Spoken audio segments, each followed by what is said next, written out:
Salut les footeux! Imaginez-vous, un chèque de 25 millions d'euros qui atterrit sur le bureau de Pablo Longoria, président de l'OM, pour lâcher l'un de ses piliers en pleine saison. Boum!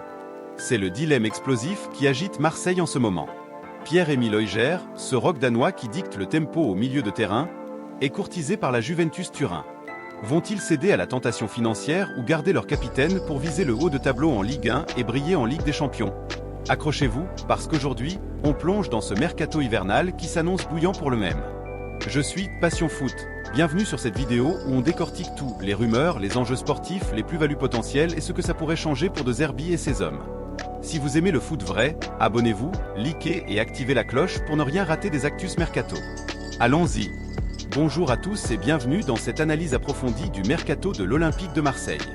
On est le 20 décembre 2025 et les fêtes approchent, mais à Marseille, c'est plutôt l'effervescence du mercato qui chauffe les esprits. L'actualité brûlante du jour, c'est cette offre potentielle de 25 millions d'euros de la Juventus pour Pierre-Emile Højgård. Selon des sources fiables comme le journaliste Ekrem Konur, relayé par des médias comme Foot 01 et Football Club de Marseille, les Bianconeri préparent un chèque cash pour arracher le milieu danois aux Phocéens. Mais attention, ce n'est pas si simple. L'OM a investi 13,5 millions d'euros pour le recruter définitivement de Tottenham en 2024, et aujourd'hui, ce serait une plus-value nette de plus de 11 millions. Financièrement, c'est tentant, surtout pour un club qui doit équilibrer ses comptes tout en renforçant l'équipe. Mais sportivement, c'est là que le dilemme de Longoria entre en jeu. Rappelons d'abord qui est Pierre-Emile Højgård. À 30 ans, ce Danois est un véritable taulier. Formé au Bayern Munich, passé par Southampton et Tottenham, il a débarqué à l'OM en prêt l'été dernier avant d'être acheté définitivement. Sous les ordres de Roberto De Zerbi, il s'est imposé comme un élément indispensable. En cette première moitié de saison 2025 à 2026, il a disputé 20 matchs toutes compétitions confondues, dont 8 en tant que capitaine. Ses stats parlent d'elles-mêmes. Une moyenne de 2,5 tacles par match, 1,8 interceptions et une précision de passe à 88%. Il apporte de la stabilité, du leadership et une expérience européenne cruciale, surtout avec l'OM qui vise une qualification en 8e de Ligue des Champions. De Zerbi l'adore. Dans plusieurs conférences de presse, l'Italien a loué son mentalité de gagnant et son rôle dans l'équilibre tactique de l'équipe. Perdre un tel joueur à mi-saison, c'est comme enlever une pièce maîtresse d'un puzzle déjà bien assemblé. Maintenant, pourquoi la Juventus le veut-elle autant? Les Turinois, sous la houlette de leur nouveau coach Luciano Spalletti, arrivé après une saison compliquée, cherchent à renforcer leur milieu de terrain pour relancer leur course au Scudetto et performer en Europe.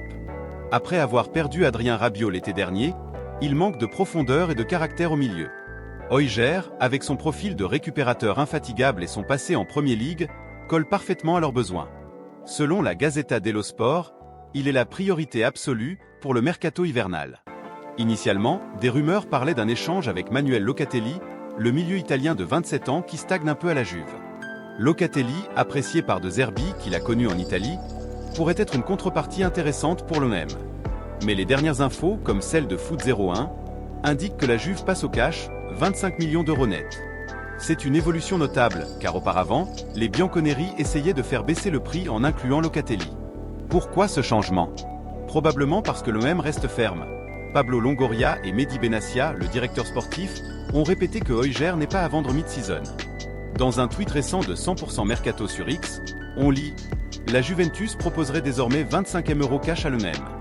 Qui reste ferme, pas de départ d'Højgård. » Mais est-ce vraiment une bonne affaire pour Marseille?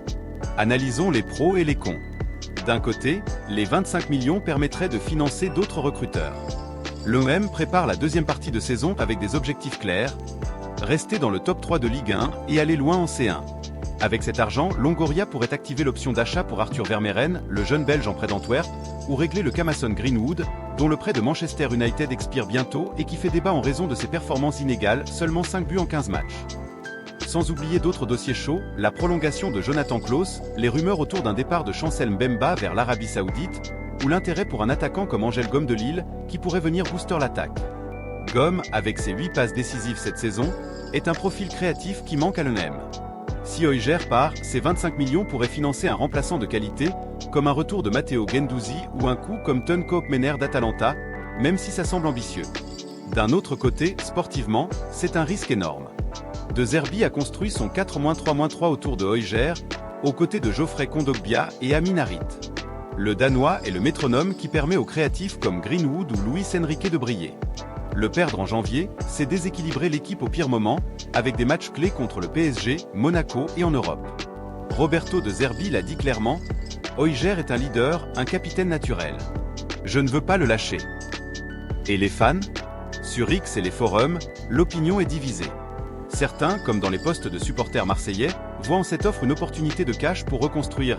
25e pour un gars de 30 ans, on prend et on investit dans du jeune talent. D'autres crient au scandale. Vendre notre meilleur milieu mid-season? Longoria, réveille-toi, on vise le titre. Les réactions sur les vidéos YouTube comme celle de EM, Transfer Window, Hojbjerg Living, montrent une inquiétude réelle. Les abonnés soulignent que sans Hojbjerg, l'EM pourrait chuter au classement. Plongeons plus profond dans le contexte. L'EM version 2025 à 2026 est en pleine renaissance. Après une saison 2024 à 2025 mitigée, l'arrivée de De Zerbi a apporté du jeu flamboyant. Deuxième de Ligue 1 avec 38 points après 17 journées, et une phase de groupe de C1 réussie qualifiée avec 12 points. Hojbjerg est au cœur de ça. Souvenez-vous de son match masterful contre le Real Madrid en octobre, 95% de passes réussies, 4 tacles, et un but refusé pour hors-jeu. C'est ce genre de performance qui fait saliver la Juve. Mais Marseille n'est pas en position de faiblesse. Le club a un budget équilibré grâce aux ventes passées comme Camara ou Guendouzi, et Longoria est un maître des négociations. Rappelons le coup Hojbjerg, prêté avec option à 13,5M, activé après des perfs solides.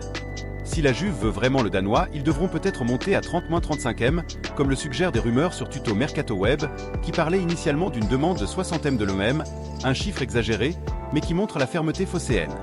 Et si on élargit à l'ensemble du Mercato OM, ce n'est pas que Hojbjerg. Le cas Vermeeren, le jeune de 20 ans, prêté avec option à 15M, impressionne en rotation. Longoria doit décider s'il l'achète ou le renvoie. Greenwood. Malgré les controverses off-field, ses flashs de génie comme son doublé contre Lyon font hésiter. Un achat définitif à 30M? Débat ouvert. Dans les départs, attention à Ulysse Garcia ou Bamo Meite qui pourraient partir pour faire de la place. Et les arrivées? L'OM cherche un défenseur central pour pallier les blessures récurrentes de Gigot et un ailier polyvalent. Des noms comme Evan Ndika de la Roma ou Jonathan David de Lille circulent. Avec 25M en poche, imaginez un duo d'attaque Greenwood-David, soutenu par un milieu renforcé. Mais sans Hojbjerg, est-ce viable? Regardons du côté de la Juve pour comprendre leur insistance. Les Turinois sont 4e de Serie A à 5 points de l'Inter, mais leur milieu manque de mordant. Spalletti veut du muscle et Hojbjerg, avec son expérience en Coupe du Monde, quart de finale avec le Danemark en 2022 et en PL, est idéal. Mais leur budget est serré après les sanctions UEFA passées. D'où l'idée initiale d'un swap avec Locatelli, l'Italien, sous contrat jusqu'en 2028, a perdu sa place avec l'arrivée de nouveaux comme Douglas Luiz. Pour l'EM, Locatelli, moyenne de 1,5 qui passe par match, pourrait être un upgrade créatif, mais à 27 ans, est-ce mieux que garder Hojbjerg? Dans une vidéo YouTube récente comme Insane Swap Deal. Locatelli tout Marseille fort Hojbjerg? L'analyste exprime des doutes, Hojbjerg n'est pas un needle mover pour la Juve, il a joué pour des équipes non gagnantes comme Tottenham.